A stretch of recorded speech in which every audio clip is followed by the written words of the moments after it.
23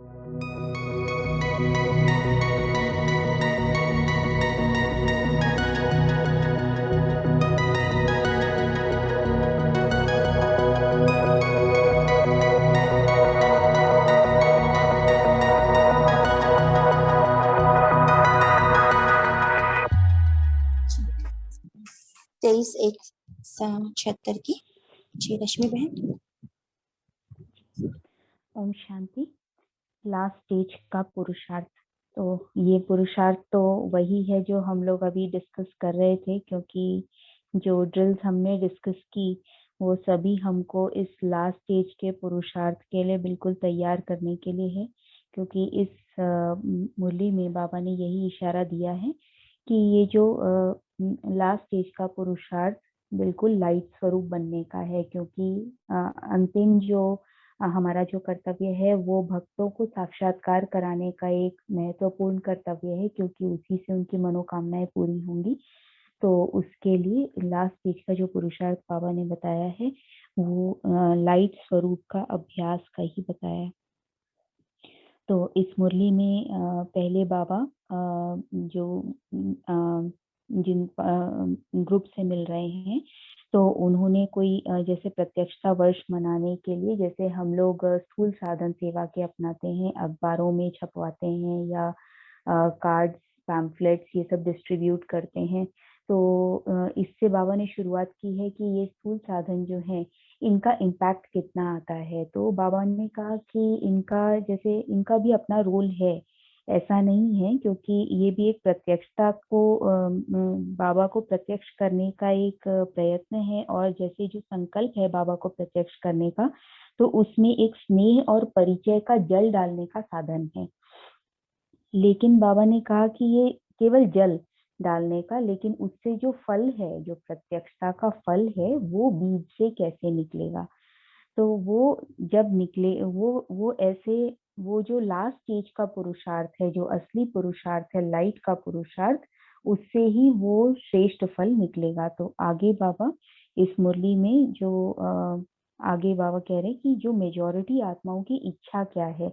क्योंकि जब भी हम जैसे बाबा की प्रत्यक्षता के लिए या सेवा के लिए कोई भी प्लान बनाते हैं, तो हम हमेशा अपना टारगेट ग्रुप सामने रखते हैं कि इन आत्माओं की हमको सेवा करनी है और ये इनकी आवश्यकताएं हैं या ये इनकी मनोकामनाएं हैं, ये इनके एक्सपेक्टेशंस हैं। तो अगर हम उनको सही रीति फुलफिल कर दें, तो वो आत्माएं जो हैं वो समीप आ सकती हैं, वो संतुष्ट होकर समीप आएंगी। तो बाबा यहाँ कह रहे हैं कि मेजॉरिटी आत्माओं की जो इच्छा है, जो भक्त आत्माएं हैं वो मेजॉरिटी में है, और उनकी जो इच्छा है वो ये है कि एक सेकंड भी लाइट देखने की, अर्थात साक्षात्कार करने की, कोई अलौकिक अनुभव करने की उनकी इच्छा है।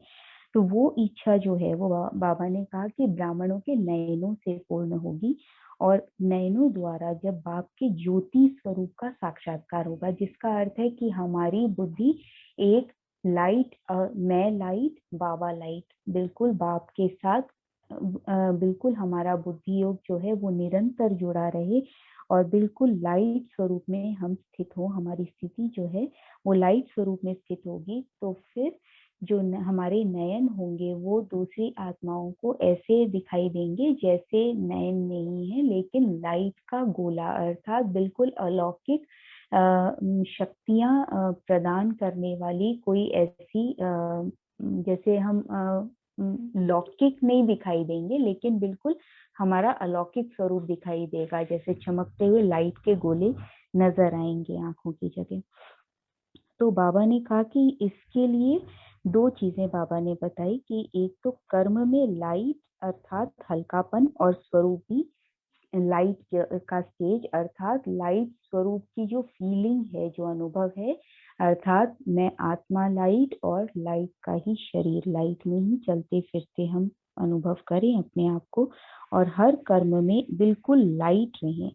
तो इसमें बाबा ने एक चेकिंग भी बताई कि कर्म में हमको चेक करना है कि हम कर्म में सदा लाइट और हल्कापन हमारा कितना है। क्योंकि अगर कर्म में बोझ होगा, तो बाबा ने कहा वो अपनी तरफ खींचेगा और हमको देह अभिमान में ले आएगा, अर्थात कर्म की रिजल्ट से अटैच कर देगा।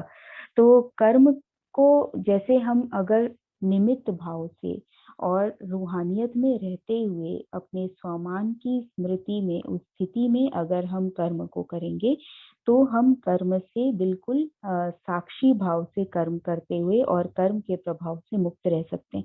लेकिन इसमें हमको जैसे पॉइंट्स तो याद हैं, लेकिन यहाँ हमको ये स्पेशल अटेंशन भी रखना है कि प्रैक्टिकल में हमारा अटेंशन कितना रहता है। तो यहाँ बाबा हमको यही कह रहे हैं चेकिंग करने के लिए कि कर्म का बोझ तो नहीं है। तो मुझे लगता है कि यहाँ विधि हम सभी को पता है, लेकिन यहाँ प्रैक्टिकल में ये अनुभव करने की बात है कि कितना हम कर्म से न्यारे हो पाते हैं और कितना अपने आप को इंस्ट्रूमेंट समझते हुए हर कर्म, भले लौकिक कर्म हो या ईश्वरीय सेवा हो, कोई भी कर्म हो, तो हम वो कितनी प्योर एनर्जी से कर पाते हैं। फिर आगे बाबा ने साकार बाबा का एग्जाम्पल बताया इसी संदर्भ में कि जैसे बाबा लास्ट स्टेज में अति कर्म में आना, विस्तार में आना, रमणीकता में आना, संबंध संपर्क में, अर्थात बाबा इंटरैक्शन में भी आते थे, कर्म में भी आते थे, रमणीकता में भी आते थे, सब प्रकार की बातें करते थे। लेकिन बार बार सभी ने ये अनुभव किया कि बार बार बाबा जैसे अपने आप को पूरी तरह से डिटैच कर लेते थे। मतलब अभी जितना न्यारा उतना, जितना प्यारा उतना ही एक सेकंड में न्यारा। तो यही जो ड्रिल है, यही जो अभ्यास है, ये बाबा हमको अभी करने के लिए बोल रहे हैं लास्ट स्टेज के पुरुषार्थ में। तो अति और अंत की ड्रिल इसमें बाबा ने कहा। तो ये ड्रिल जो है ये भी हम उसमें जैसे हमने इंक्लूड किया होगा अंडर सम हेड, लेकिन अभी जैसे हमने जो एक्सरसाइज किया इसमें ये अति और अंत की ड्रिल, ये हमको, ये विशेष ड्रिल है क्योंकि यही जो ड्रिल है ये हमको, हम जितनी अधिक करेंगे, क्योंकि बाबा ने इसमें आगे कहा कि जैसे लाइट हाउस में समा जाए, हमको इस ड्रिल में अनुभव ऐसा हो कि जैसे हम अभी तो अपना नेचुरल जो कर्मयोगी जो हमारी अवस्था है उसमें है, लेकिन एक सेकेंड में हमको ऐसा न्यारापन अनुभव हो कि हम सीधा परम धाम में बाबा के साथ कंबाइंड स्वरूप का अनुभव करने लगे। परम धाम को बाबा ने बिल्कुल हाईलाइट किया, लाइट हाउस अर्थात अपना ज्योति देश। तो ज्योति देश और परम धाम, ये दो बातें बाबा ने हाईलाइट की कि परम धाम वाली स्थिति हमको अनुभव होनी चाहिए। तो ये जो लास्ट स्टेज का पुरुषार्थ है ये बाबा ने इस मुरली में हमको एक्सप्लेन किया। फिर आगे बाबा ने माताओं से मुलाकात की। तो माताओं से मुलाकात करते हुए जो माताओं के आगे जनरली पेपर्स आते हैं जैसे ज्ञान मार्ग में चलते हुए सहन करने का पेपर तो हर आत्मा के आगे आता ही है, क्योंकि जो अन्य आत्माएं हैं वो तो अपने कलयुगी संस्कारों से ही चलती हैं, लेकिन हम आत्माएं जो हैं वो बाबा की श्रीमत के अनुसार चलने लगते हैं। तो उनको ऐसा लगता है कि ये किसी अलग रास्ते पर जा रहे हैं और वे अपने संस्कारों के अनुसार हमारे कुछ विरोध करते हैं या कहते हैं। तो बाबा कह रहे हैं इसमें सबसे पहले बाबा ने माताओं को एनकरेज किया है कि यज्ञ में, बाबा ने 2-3 बातें बताई कि एक तो यज्ञ की स्थापना में विशेष पार्ट रहा है माताओं का, और आदि में भी रहा है और अब अंत में भी, आगे भी प्रत्यक्षता और विजय का नारा लगाने में निमित्त अर्थात विशेष पार्ट जो रहेगा वो माताओं का ही रहेगा, ये बाबा ने बताया। फिर आगे बाबा ने एक बात और कही, प्राप्तियों को, जैसे बाबा हमेशा हमको कहते हैं कि अपनी प्राप्तियों को सामने रखो, तो यहाँ भी बाबा ने माताओं को बताया कि जैसे शुरू से जैसे माताओं के मन में ये रहता है कि हमको कोई ऐसा अपना मिले जो बिल्कुल बहुत श्रेष्ठ हो, ऐसा वर मिले, ऐसा घर मिले, ऐसी मनोकामना माताओं की शुरू से रहती है। तो बाबा ने कहा कि ये सारी प्राप्तियां आपको बाप से हो चुकी हैं। कई बार क्या होता है कि जब हमारे आगे बहुत पेपर्स आते हैं तब हम अपनी प्राप्तियों को अगर सामने न रखें तो अवस्था हमारी डावाडोल हो सकती है, लेकिन प्राप्तियां अगर सामने होंगी तो वो अवस्था हमारी वैसी अचल अडोल बनी रहेगी। फिर दूसरी बात बाबा ने परिस्थिति के लिए कहा, जैसे सामने किसी व्यक्ति के अनुसार, विशेष यहाँ परिस्थिति व्यक्ति के अनुसार, व्यक्ति के संदर्भ में बाबा ने कहा है, क्योंकि यहाँ दुख देना और गाली देने की परिस्थिति बाबा ने बताई है। तो इस परिस्थिति में बाबा ने कहा कि वो जो दुख और गाली है उसमें ये देखना है कि मेरा कल्याण है। तो प्रैक्टिकल अगर हम देखें यहाँ, तो प्रैक्टिकल जैसे कोई दुख दे रहा है या गाली दे रहा है, कोई हमको ट्रबल कर रहा है या हमारे मार्ग में बाधा डाल रहा है, तो उस समय हम उस व्यक्ति को देखने लग जाते हैं और समस्या पर फोकस्ड हो जाते हैं और हमारी अवस्था जो है वो डामाडोल हो जाती है। लेकिन बाबा ने कहा कि इसमें दो चीजें देखनी है, एक तो मेरा कल्याण है, दूसरा मैं किसके लिए सहन कर रहा हूँ। क्योंकि अगर हमारी बुद्धि की तार बाबा से जुटी हुई रहेगी और बाबा से प्यार रहेगा, क्योंकि बाबा ने कहा कि ये जो दुख और गाली है ये सुखदाता की याद के नजदीक लाएगी। तो जिससे सच्चे दिल का प्यार है, यदि कोई चीज हमको उसके और नजदीक लेकर जा रही है तो उसमें तो कल्याण ही हुआ ना, उसमें तो अकल्याण है नहीं।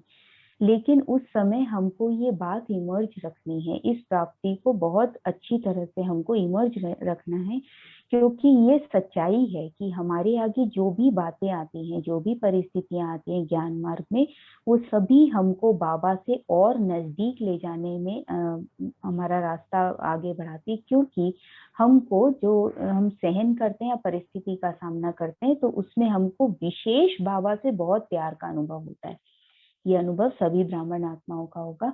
तो उस अनुभव के आधार पर हमारा जो रिलेशन है वो बाबा से और गहरा होता जाता है। तो इसीलिए बाबा कह रहे हैं कि बाहर के रूप से हमको परिस्थिति को नहीं देखना है। जैसे बाबा ने हमेशा ये कहा है कि परिस्थिति एक गिफ्ट है, क्योंकि उसकी पैकिंग खराब है इसलिए हमको वो लग रहा है, लेकिन वो पैकिंग के अंदर जो चीज है वो बहुत बढ़िया है। अर्थात उसकी गहराई में अगर हम जाएंगे तो वो हमारे लिए कोई ना कोई कल्याण का प्रसंग लेकर ही आई है। तो अगर ये निश्चय हमारा रहेगा तो हमारा ध्यान उस कल्याण की पॉइंट पर चला जाएगा और हमारी अवस्था और ऊंची होती जाएगी, जिसके लिए बाबा ने कहा कि आप उन्नति कर सकोगे। थैंक यू रश्मि बहन, काफ़ी सॉल्यूशन ओरिएंटेड मुरली थी और आपने काफ़ी अच्छे से एक तरह से काउंसलिंग करते हुए सभी सुनने वालों को आपने समझाया ये। और कई बार लोग ऐसे कहते भी हैं ना कि ज्ञान में आने से क्या हुआ, आपके सामने कोई प्रॉब्लम सारी यानी सॉल्व हो गई क्या? तो उसका आंसर भी इस मुरली में है कि प्रॉब्लम्स तो सबके सामने आती ही रहती हैं, पर उनको देखने का जो हमारा नज़रिया है वो चेंज हो जाता है। तो काफ़ी